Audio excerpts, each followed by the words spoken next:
Dans cette vidéo, nous allons encore utiliser Docker et cette fois-ci, nous allons utiliser Docker pour déployer un site qui utilise PHP et MySQL pour la base de données. J'ai ouvert mon éditeur de code et on va pouvoir commencer. Avant, il faut s'assurer que Docker est bien lancé. Pour cela, il faut lancer le Docker Desktop. Si vous êtes sous Windows ou sous macOS, sous Linux, ce n'est pas nécessaire. Et il faut également attendre que cette partie soit en vert. Cela signifie tout simplement bien, que Docker est bien lancé dans votre machine. Donc je pars de la partie ici en bas à gauche. Nous allons commencer par créer un nouveau fichier que l'on va appeler docker-compose.yml. Et on va ensuite le remplir. On va commencer par indiquer la version, donc version 3.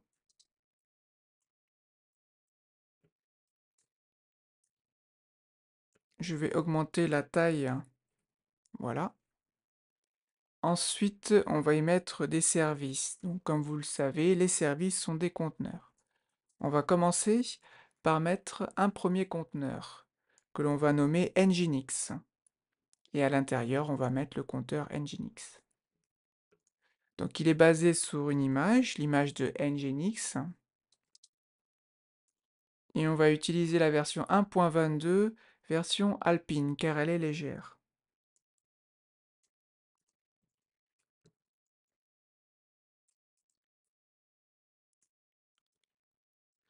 Ensuite, on va mapper des ports. On va mapper le port 80 de Nginx, puisque comme on le sait, Nginx va utiliser le port 80 par défaut. On va le mapper à un autre port, peu importe lequel. Cette fois-ci, on va utiliser le port 80 de notre machine. Donc on le mappe ou on le lie au port 80 de Nginx. Ensuite, on va utiliser des volumes que l'on va également relier ou mapper. Voilà. On va ouvrir, ou plutôt, nous allons créer un dossier code dans notre machine qu'on va relier à un dossier code dans notre conteneur que l'on va insérer dans la racine. Voilà, dans la racine. C'est ce que nous voyons ici. Et il faut que je mette un espace, voilà, pour que ça fonctionne. Donc déjà, pour que ce soit cohérent, je vais créer ce dossier code. Donc là, j'ai créé un fichier, mais c'est pas un fichier que je veux créer, c'est un dossier. À l'intérieur, on mettra le code de notre site. Et nous ferons un exemple très très simple. Ça sera juste un index.php. Ok. Il va falloir configurer Nginx d'une bonne façon. Donc dans notre machine locale, nous allons créer un fichier nginx.conf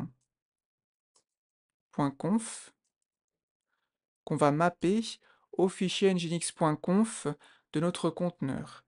Et il sera à cet endroit etc nginx nginx.conf, voilà, et on va créer le fichier tout de suite, nginx.conf. Voilà qui est fait, donc il est ici, il a été ouvert automatiquement, et on va pouvoir le configurer directement. Finalement, juste avant, nous allons lancer le conteneur pour déjà vérifier si Nginx fonctionne bien. Pour cela, nous allons ouvrir un terminal. Moi, je fais le choix d'ouvrir le terminal qu'il y a dans mon éditeur de code, mais vous pouvez utiliser n'importe lequel. Il faut juste être dans votre dossier. Donc moi, j'avais nommé le dossier php-mysql. Il faut que vous soyez également positionné dans ce dossier-là. Et vous faites un docker-compose up. Il va télécharger l'image, il va créer le conteneur, et ensuite il va le lancer. Voilà qui est fait. Et là, tout de suite, il y a un petit souci. On nous dit ici qu'il n'y a pas le bloc events dans la configuration. C'est normal parce que l'on a finalement mapper un fichier qui est vide, hein. Celui-ci est vide. Voilà, il est vide, donc il n'y a rien. Donc ce que je vais faire, je vais commenter et on va relancer. Voilà qui est fait. Donc j'ai ouvert un navigateur web et on a dit qu'il fallait utiliser le port 8080 qui pointe donc, ou qui est relié avec le port 80 de notre conteneur. Donc je vais voir si Nginx fonctionne bien. Je fais localhost 2.8080 et on voit bien que ça fonctionne. Effectivement, lorsque l'on utilise Nginx mais qu'il n'y a pas de site internet, il nous renvoie par défaut eh bien, une page Welcome to Nginx. Et ici, en fait, il y a bien un nginx.conf, mais le nginx par défaut qui contient déjà quelque chose dans le conteneur. En tout cas, pour l'instant, ça fonctionne et c'est très bien. Donc je vais décommenter ici et je vais poursuivre. On va pouvoir configurer le fichier nginx.conf par rapport à notre façon de déployer les choses plus tard. On va dans un premier temps, eh bien, créer un autre conteneur en rapport avec PHP. Donc c'est parti, je fais PHP. Donc je vais appeler le conteneur PHP, on peut l'appeler comme on veut, mais voilà. Si on l'appelle PHP, je pense que c'est plus logique. Donc il est basé sur une image. PHP, la version 8.3, qui est la version actuelle. FPM, Alpine. Ensuite, voilà, donc c'est bon. Ensuite, je vais créer des volumes également, ou un volume, il faut que je mette volume avec un S quand même. On va mettre exactement ce que l'on a mis ici. Il faut une correspondance, donc c'est ce que nous allons faire. Voilà qui est fait. Et puisque l'on a copié cela, à l'intérieur du code, on va mettre index.php. Voilà, et on va faire un écho, pardon, c'est du PHP. Et ensuite, on fait un écho d'une balise paragraphe où l'on dit bonjour. Voilà, et ici, il faut mettre un point virgule pour que cela fonctionne dans PHP. On sauvegarde bien tous nos fichiers. Maintenant, il nous faut configurer Nginx pour qu'il y ait un lien entre ce conteneur-là et PHP. Lorsqu'il reçoit eh bien, une requête pour du PHP, il faut qu'Nginx utilise ce conteneur pour générer une page en PHP. Pour cela, il faut utiliser eh bien, le fichier nginx.conf. Alors, je vais créer un bloc events. À l'intérieur, je ne vais rien y mettre. Alors là, c'est vraiment une configuration toute simple, hein. Je ne vais rien optimiser. L'objectif, c'est de juste vérifier si cela fonctionne bien. Ensuite, HTTP, bloc HTTP. À l'intérieur, je mets un bloc serveur. On va écouter, eh bien, port 80. On met bien un point virgule à la fin. Server name, on va mettre localhost.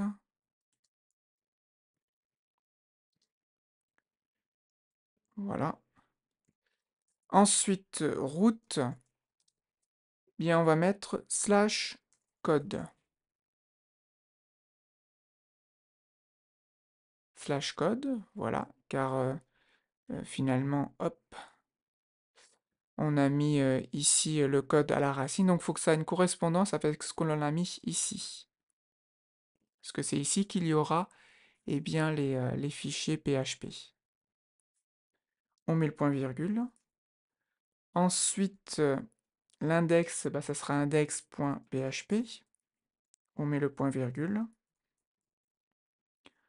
On va ouvrir un nouveau bloc, location, tilt, anti-slash, alors faut un espace, hein, entre location tilt et l'anti-slash point PHP et ensuite $. Et donc c'est un bloc. Ce bloc permettra à Nginx d'indiquer qu'il faut qu'il utilise, eh bien, il faut qu'il utilise le conteneur PHP que l'on a lancé grâce à Docker pour générer des pages PHP. Donc pour cela, on va utiliser le mot-clé fast CGI, petit tiret pass, et on va indiquer ensuite le nom de notre conteneur qui est relié, donc automatiquement les conteneurs sont reliés entre eux par un réseau, donc là c'est relié, donc PHP, et on va utiliser le port 9000, donc là je ne l'invente pas, c'est juste que ce conteneur envoie les choses, en tout cas utilise le port 9000. On va indiquer l'index avec ce mot-clé, GI petit tiret index, donc c'est index.php, ça ne change pas. Et ensuite, il faut mettre deux options obligatoires, sinon ça ne fonctionnera pas. Donc, voilà, param, script, file, name, document, route,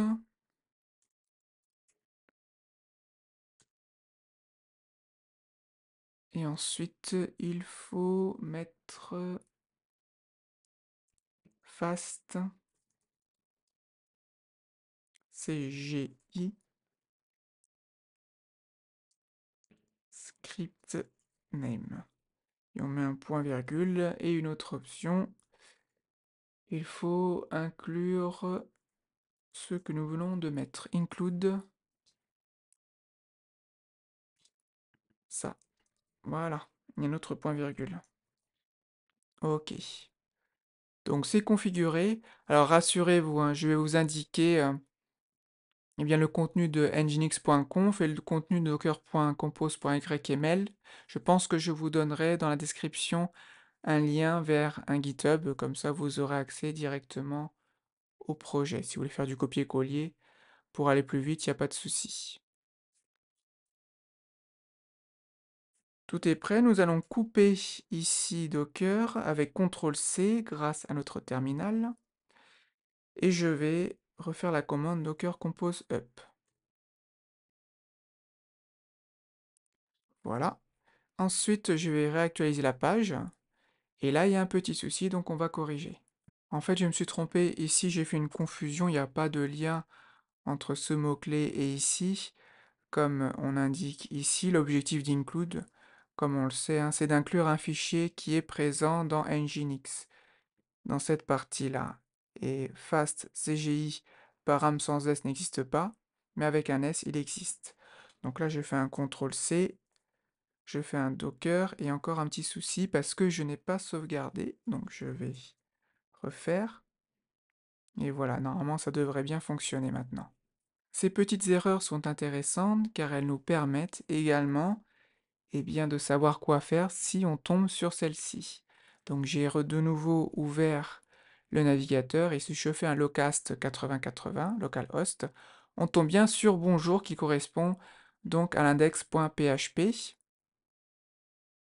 Et tout ceci fonctionne grâce à des conteneurs Docker, car Nginx, grâce à nginx.conf, va utiliser ce conteneur pour générer la page. Donc tout fonctionne bien, c'est parfait. Mais on a dit qu'il fallait également utiliser MySQL, et c'est ce que nous allons faire. On va fermer ici, et on va poursuivre, et on va créer un autre conteneur, le conteneur MySQL.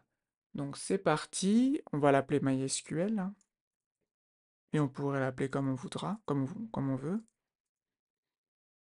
Ensuite, il est basé sur une image. Image de MySQL, la version 8, donc 2.8. Il nous faut des variables d'environnement pour que cela fonctionne. Il faut les paramétrer. Donc, alors ici, un petit souci, voilà. Environnement, ok. Donc, Là, par contre, on ne choisit pas ce que l'on veut. Il faut vraiment mettre les bonnes variables. Donc, c'est MySQL, petit tiret, root, petit tiret, password. Et on va choisir le password ou le mot de passe root. Alors, bien entendu, ici, c'est un exercice. Ici, on va déployer un site en local. Si vous utilisez cette configuration pour de la production, pour un site que vous allez envoyer bien, dans un serveur, faites attention à bien changer le mot de passe, hein. Ne mettez pas un mot de passe aussi facile que root. Sinon, ça sera très dangereux. MySQL. Donc une autre variable, MySQL database. Donc là, on choisit le nom de notre base de données. Moi, je vais l'appeler appdb. Voilà, vous pouvez l'appeler comme vous voulez. Ensuite, MySQL user. Donc là, un nom d'utilisateur, peu importe, hein. En tout cas, peu importe pour l'exercice, hein. Si vous l'utilisez en production, là, c'est important de mettre quelque chose d'autre. Donc user, et c'est surtout valable pour le mot de passe de cet utilisateur que l'on va paramétrer tout de suite, password, avec mysql-password, et on va mettre password, hein. Donc voilà, un mot de passe à ne pas reproduire en production, on le répète. Alors, les fichiers, la base de données va être créée dans un système de fichiers géré par MySQL, et nous allons mapper ces fichiers-là, ou ce dossier particulier, avec un volume. Donc ça sera un peu différent d'ici. On ne va pas utiliser quelque chose qu'il y a dans notre machine locale, mais on va utiliser les volumes de Docker. Comme ça nous permet également de pratiquer avec les volumes managés. Volume avec un S, voilà, c'est très simple, et ensuite on va le nommer dbdata, par exemple. Deux points, et on met rien en dessous, ni à côté, ni nulle part. Voilà, on l'a configuré, donc maintenant on peut l'utiliser. Je fais un copier. Ici, mince, ici je vais créer une partie volume dans notre conteneur avec un S, même si on n'utilise qu'un seul. Et je fais un espace, pardon, plutôt une tabulation. Je mets le nom de mon volume et je le map. Alors faites attention, il faut bien le faire. Var slash lib slash mysql. Voilà. Afin d'observer les résultats de notre base de données, d'observer ce qu'il y a à l'intérieur, le mieux c'est d'utiliser une interface. Personnellement, j'utilise PHP-MyAdmin pour justement accéder aux données de MySQL. On peut également utiliser un conteneur pour déployer voilà, cette interface. Donc je vais appeler PHP-admin, PHP-MyAdmin même. Bon, ça n'a pas d'importance, mais on va être cohérent. Et donc l'image est basée sur la suivante, php-myadmin slash php-myadmin. Voilà, donc l'environnement.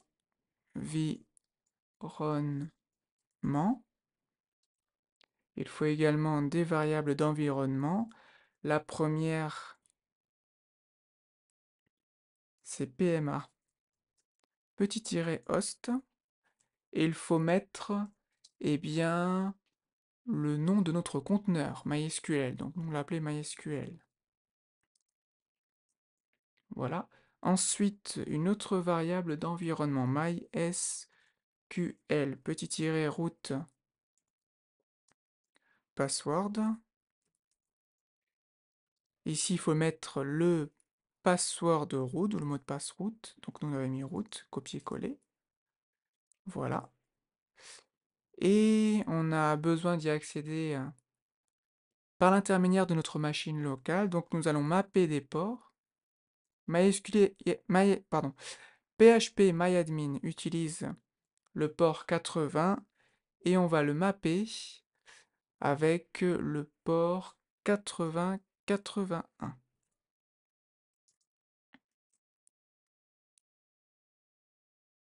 Voilà qui est fait.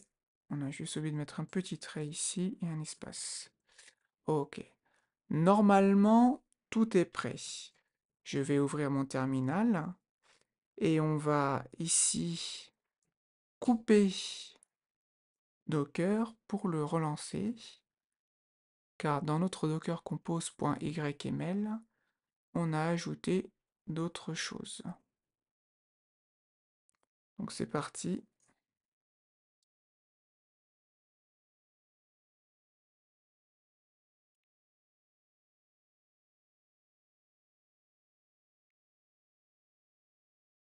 Donc il est en train de télécharger les différentes images, les nouvelles images, MySQL, PHP MyAdmin.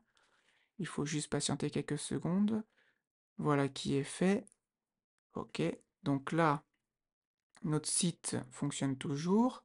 On ouvre un nouvel onglet et on va taper localhost 8081. Et là, on tombe directement sur notre page PHP qui nous permet bien, de voir ce qu'il y a dans notre MySQL. Donc, utilisateur, je vais mettre root. Mot de passe, je vais mettre root. Voilà, ça correspond bien à ce que nous avons mis. J'appuie sur connexion et on est donc dans une interface qui nous montre ce qu'il y a à l'intérieur. Donc, il y a plusieurs choses. Ce qui nous intéresse ici, c'est appdb, qui correspond au nom de notre base de données. Et pour le moment, à l'intérieur, il n'y a rien, aucune structure de table et aucune donnée. Voilà, mais c'est normal, hein, nous n'avons rien mis. Mais en tout cas, les choses fonctionnent bien. Donc ça, c'est plutôt bien. Nous allons maintenant essayer d'interagir avec MySQL. On va créer des tables, on va créer une table, pardon, et créer des données dans cette table. On fera juste ça, hein, parce que c'est pas un cours MySQL, mais c'est juste un cours qui permet de comprendre comment fonctionne Docker en utilisant également des bases de données sous PHP. Donc,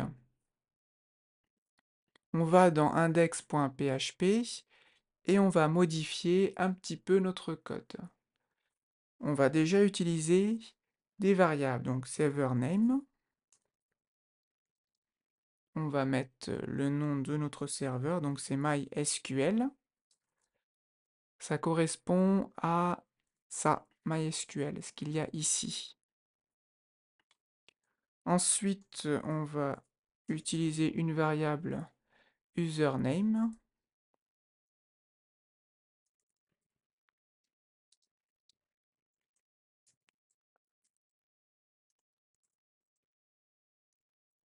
Username. Password. Une autre variable, donc mot de passe. Alors, je vais vous expliquer à quoi ça correspond tout ça. User, là, user et password correspondent à ce que nous avons mis ici et ici. Donc, il faut vraiment une correspondance, hein, sinon ça ne fonctionne pas. Et ensuite, dbname, le nom de notre base de données. Name. Appdb. Voilà qui est fait. On continue, on va utiliser un try-catch, comme ça s'il y a une erreur, lorsqu'on essaye d'interagir avec notre base de données, on aura un message d'erreur et on comprendra ce qui se passe. Donc s'il y a une erreur, voilà, il y a un paramètre type PDO. Exception. On va appeler ce paramètre E. Et voilà, s'il y a une erreur, PHP va l'attraper et va afficher l'erreur. Pour cela, on va faire un echo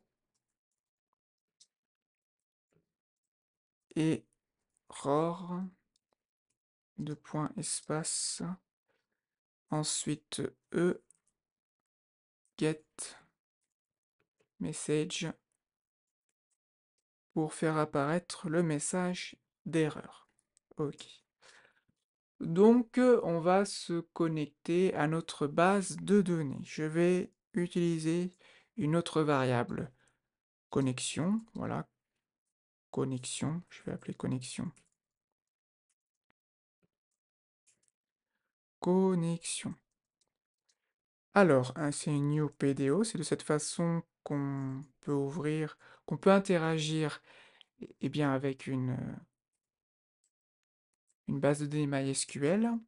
Alors maintenant, faire attention à bien mettre les choses.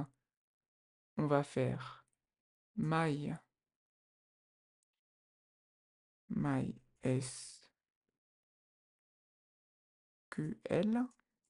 J'ai fait une erreur. 2.host, donc ça correspond à cette variable. Voilà. Point virgule.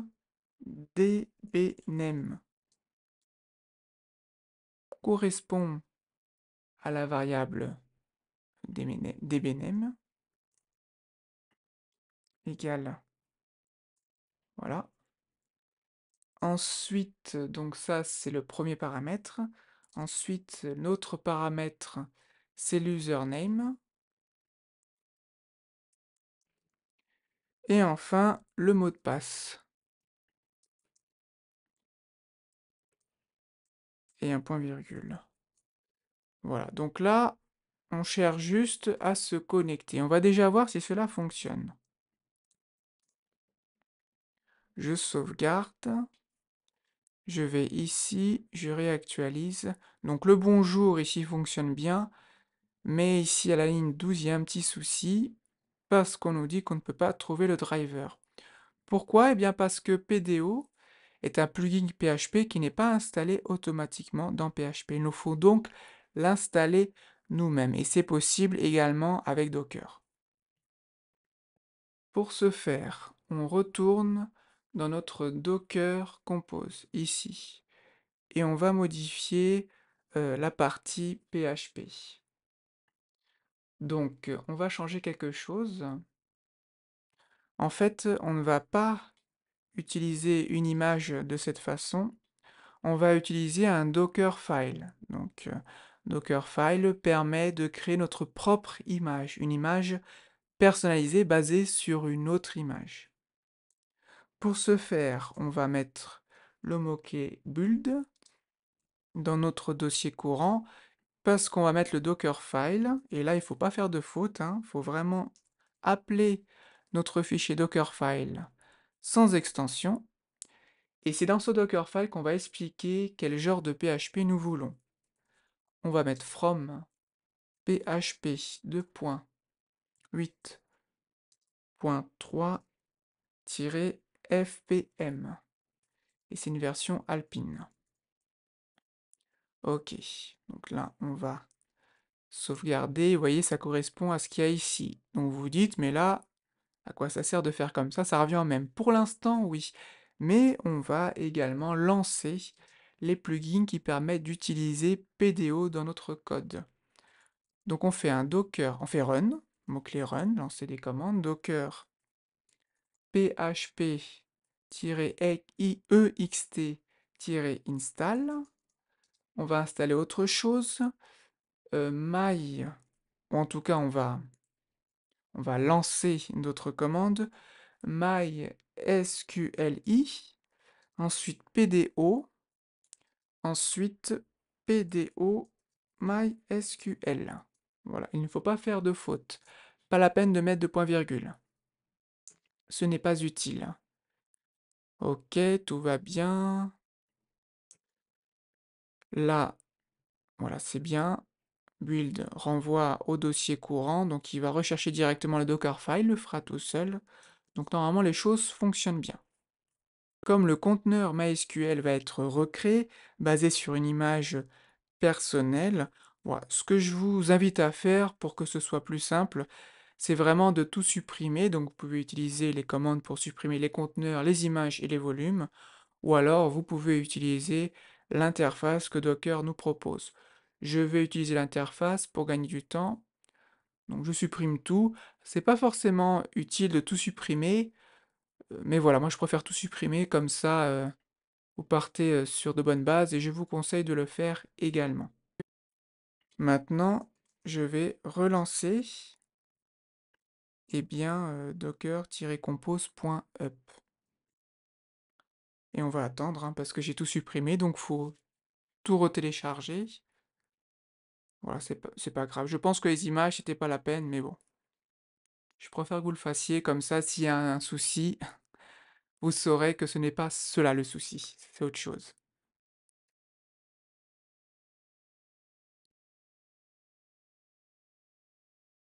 Je pense que c'est terminé. Ok, ça nous montre des messages. Ok. Donc si je réactualise, vous voyez, il n'y a plus le message d'erreur. Donc a priori, ça a bien fonctionné, hein. Ça a bien fonctionné. Parce qu'ici, voilà, notre code n'a pas changé. Donc on a dit qu'on allait faire quoi? On a dit que l'on allait créer une table et ensuite créer une donnée dans cette table. Et grâce à phpMyAdmin, on pourra vérifier si cela a bien fonctionné. Donc on va créer une table. Je vais appeler une variable SQL. J'ouvre les guillemets et à l'intérieur, je vais mettre create table et je vais rajouter if not exist. Comme ça, si ma table existe, il ne va pas la recréer. Je vais donner un nom à ma table, example table. J'ouvre une parenthèse et je vais sauter une ligne pour que ce soit plus clair. Alors je vais fermer la parenthèse. Voilà, donc là, voilà une certaine cohérence. Ici, je vais mettre le point virgule et là, je vais voilà, faire des sauts de ligne pour que ce soit plus clair.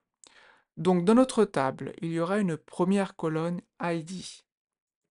C'est un int avec 6. Après, je vais mettre quelques informations propres à l'ID qui va être générée automatiquement. Vous pouvez recopier directement.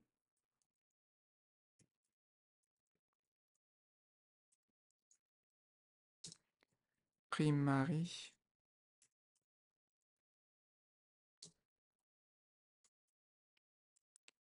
Voilà, une virgule. Ensuite, on va mettre un first name. Ça sera un varchar. Je vous explique pas parce que c'est pas l'objectif. Voilà, faites juste ce que je fais et on verra ensemble eh bien, que cela va bien fonctionner. Ok, un last name. Ça sera pareil que celui-ci. Et c'est tout. 3 colonnes, dont un qui va être généré automatiquement, qui est l'ID. Donc je vais exécuter cette requête. Pour cela, je vais utiliser cette variable connexion qui possède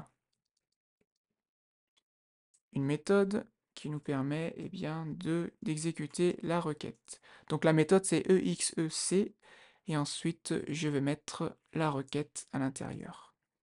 Voilà. Je sauvegarde, je vais ici et je vais réactualiser.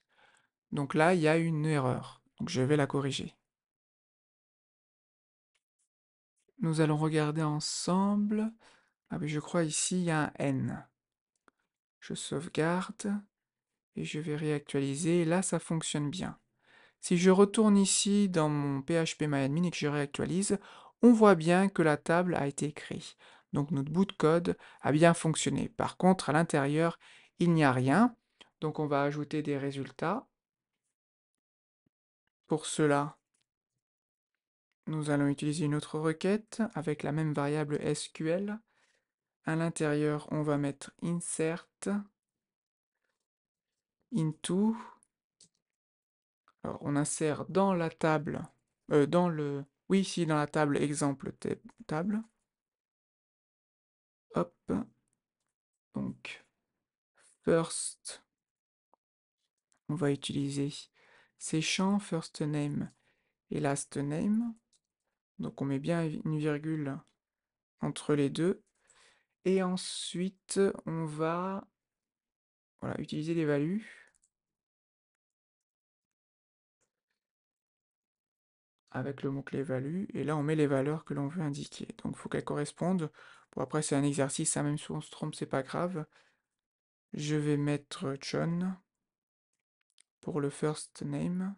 Là, il y a une faute ici, hein. Ah non, il n'y a pas de faute. Enfin, si, j'ai fait une faute ici, mais je vais laisser, sinon le nom va changer, le nom du champ. Donc c'est pas grave, c'est qu'un exercice. Donc il faut que je laisse comme ça. Il faut que je laisse la faute. Donc John, et on va mettre en nom de famille DAC. Voilà. Je sauvegarde. Maintenant, on va réutiliser ce petit bout de code qui nous permet donc d'exécuter la requête que nous avons préparée ici. Je vais sauvegarder, je vais réactualiser.